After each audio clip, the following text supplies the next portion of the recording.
Assalamualaikum warahmatullahi wabarakatuh. Perkenalkan, nama saya Dewi Aprianti dari Prodi Administrasi Publik.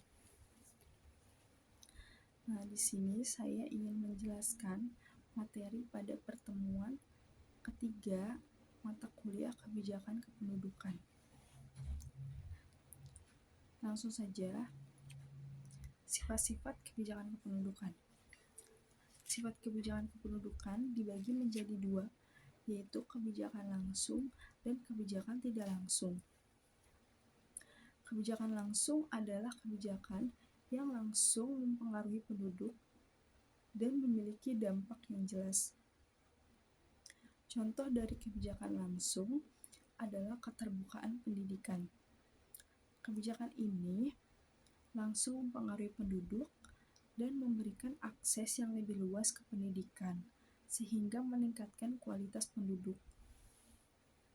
Sedangkan kebijakan tidak langsung adalah kebijakan yang tidak langsung mempengaruhi penduduk, tetapi mempengaruhi lingkungan hidup dan kemampuan masyarakat untuk memenuhi kebutuhan dasar. Contoh dari kebijakan tidak langsung adalah pengembangan infrastruktur. Kebijakan ini tidak langsung mempengaruhi penduduk, tetapi mempengaruhi lingkungan hidup dan kemampuan masyarakat untuk memenuhi kebutuhan dasar seperti air, listrik, dan jalan. Tujuan kebijakan kependudukan. Kebijakan kependudukan memiliki beberapa tujuan yang lebih spesifik, yaitu yang pertama, melindungi kepentingan dan mengembangkan kesejahteraan penduduk itu sendiri, terutama pada generasi yang akan datang. Yang kedua, memberikan kemungkinan bagi setiap orang untuk memperoleh kebebasan yang lebih besar untuk menentukan yang terbaik bagi kesejahteraan diri dan keluarganya. Yang ketiga, kebijakan harus diarahkan untuk peningkatan kualitas hidup penduduk. Tujuan kebijakan kependudukan di Indonesia juga adalah pembangunan daerah, meningkatkan taraf hidup penduduk, keseimbangan dan penyebaran penduduk, pembangunan yang merata di seluruh Indonesia, dan pemanfaatan sumber-sumber alam dan tenaga manusia. Dalam konteks demografi, kebijakan kependudukan diarahkan untuk mempengaruhi besar komposisi, distribusi, dan tingkat perkembangan penduduk, serta mempengaruhi variabel-variabel kependudukan seperti kelahiran, kematian, dan migrasi. Kebijakan kependudukan itu sangat penting dalam meningkatkan kualitas hidup penduduk dan memastikan kemampuan masyarakat untuk memenuhi kebutuhan dasar dan meningkatkan kemampuan mereka. Salah satu fungsi pemerintah adalah menciptakan kesejahteraan masyarakat. Menciptakan kesejahteraan masyarakat itu sendiri adalah tujuan paling mendasar dari setiap kebijakan pembangunan. Perilaku demografi terdiri dari sejumlah tindakan individu. Tindakan tersebut merupakan usaha memaksimalkan utilitas atau kesejahteraan individu. Namun, kesejahteraan masyarakat tidak selalu merupakan penjumlahan dari kesejahteraan individu. Oleh karena itu, pemerintah mempunyai tanggung jawab untuk berusaha mengubah situasi dan kondisi sehingga mempengaruhi persepsi tentang kesejahteraan individu dan pada akhirnya kesejahteraan masyarakat sama dengan penjumlahan dari kesejahteraan individu. Selanjutnya ada penentuan kebijakan kependudukan.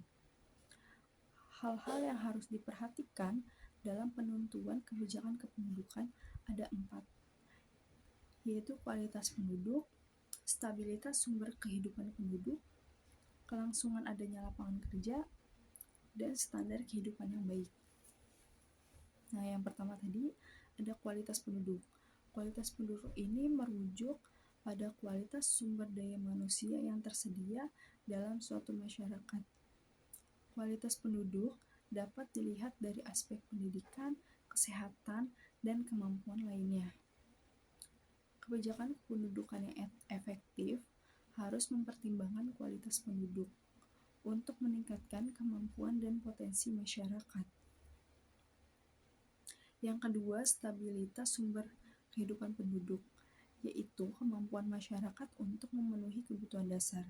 Kebijakan penduduk harus mempertimbangkan stabilitas sumber kehidupan penduduk untuk memastikan bahwa penduduk memiliki akses yang cukup untuk cukup ke sumber daya yang diperlukan. Yang ketiga, kelangsungan adanya lapangan kerja. Kelangsungan adanya lapangan kerja ini sangat penting dalam menentukan kebijakan kependudukan.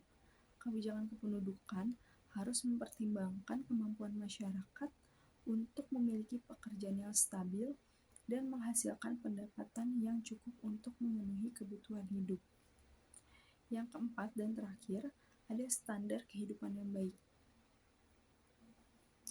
Standar kehidupan yang baik berarti kemampuan masyarakat untuk memiliki kualitas hidup yang baik, termasuk akses fasilitas pendidikan, kesehatan, dan lain-lain.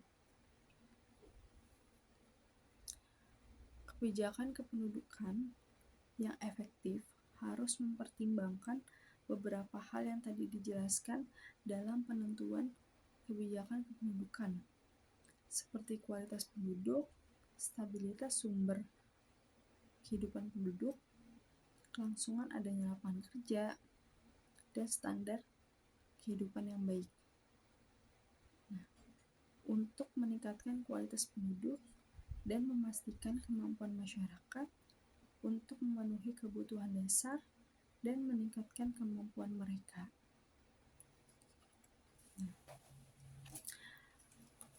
Sekian penjelasan materi yang dapat saya sampaikan pada kesempatan kali ini. Mohon maaf bila ada salah. Wassalamualaikum warahmatullahi wabarakatuh.